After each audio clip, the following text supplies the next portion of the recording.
Summer is gone now, with all its infinite wealth, and still nature is genial to me.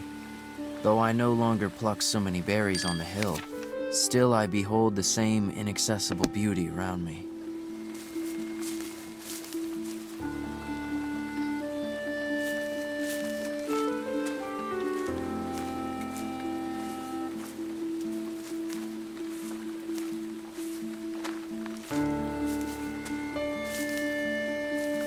The mass of men lead lives of quiet desperation. What is called resignation is confirmed desperation. From the desperate city you go into the desperate country. Have not men improved somewhat in punctuality since the railroad was invented? Do they not talk and think faster in the depot than they did in the stage office? To do things railroad fashion is now the byword.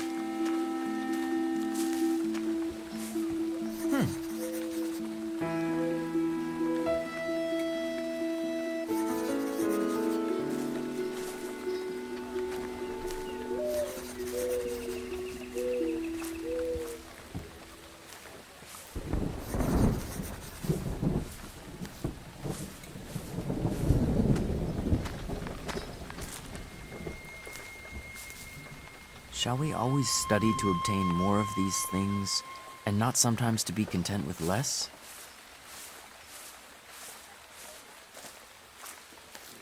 I observed that the vitals of the village were the grocery, the barroom, the post office, and the bank, and, as a necessary part of the machinery, they kept a bell, a big gun, and a fire engine at convenient places. We boast that we belong to the 19th century and are making the most rapid strides of any nation. But consider how little this village does for its own culture. It is time that we had uncommon schools, that we did not leave off our education when we begin to be men and women.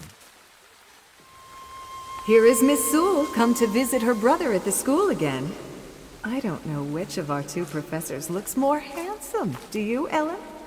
John and Henry are regular peacocks when you are here with us.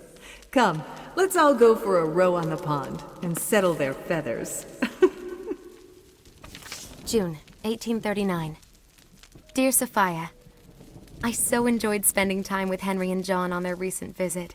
We went boating every day and took long walks in the woods. Henry knows so much about each of the plants and flowers, it is quite a marvel. And John is so jolly and fun. I hardly know which brother is a better companion, and I'm glad not to have to choose. Best, Ellen.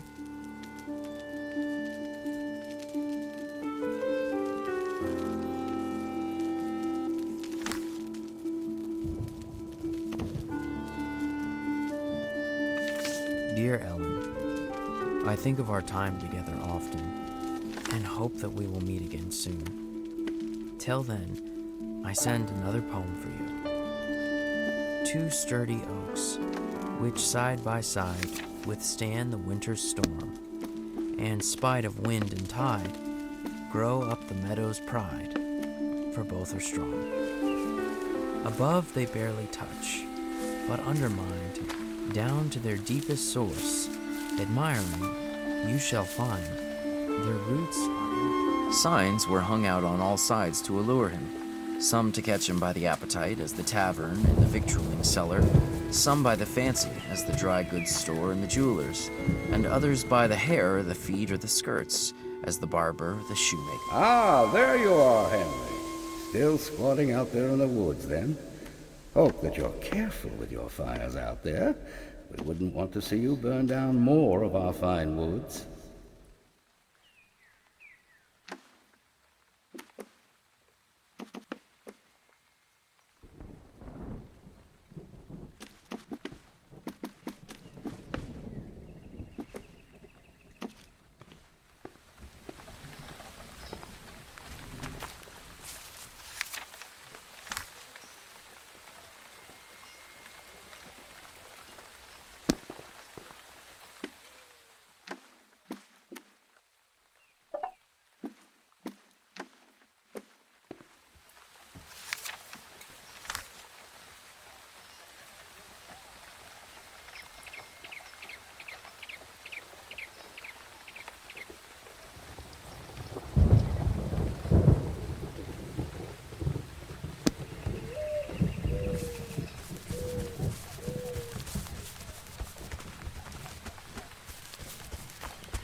Look out for woodchucks, if it is an exposed place, for they will nibble off the earliest tender leaves almost clean as they go.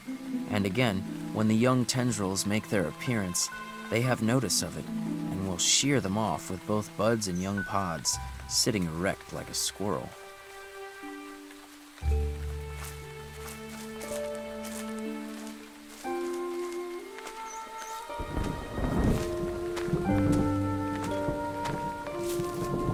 It was a singular experience, that long acquaintance which I cultivated with beans. What with planting and hoeing and harvesting and threshing, and picking over and selling them. The last was... I went so far as to slaughter a woodchuck which ravaged my bean field, effect his transmigration, as a Tartar would say, and devour him, partly for experiment's sake.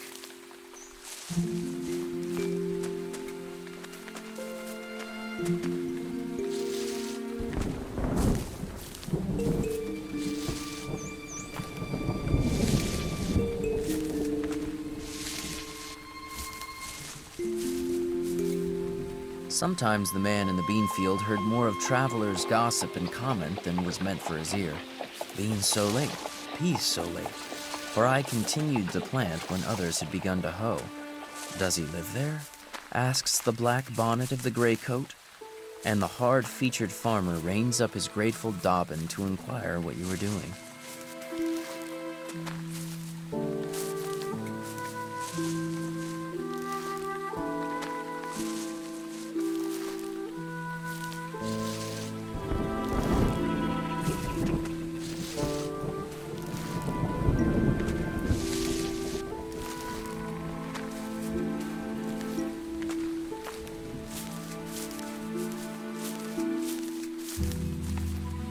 Daily the beans saw me come to their rescue armed with a hoe, and thin the ranks of their enemies, filling up the trenches with weedy dead. This is the result of my experience in raising beans. Plant the common small white bush bean about the 1st of June in rows 3 feet by 18 inches apart, being careful to select fresh round and unmixed seed. Harvest as early as possible, if you would escape frosts and have a fair and saleable crop.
From under a rotten stump, my hoe turned up a sluggish, portentous, and outlandish spotted salamander, a trace of Egypt and the Nile, yet our contemporary.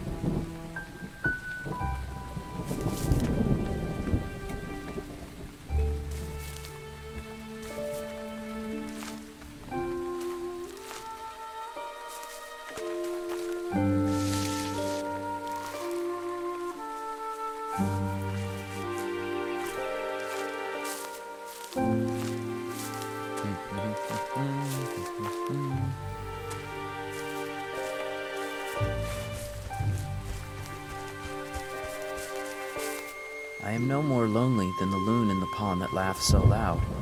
more than Walden Pond itself.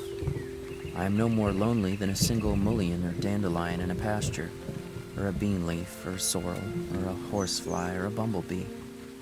I am no more lonely than the millbrook.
Confucius said, "To know that we know what we know, and that we do not know what we do not know, that is true knowledge."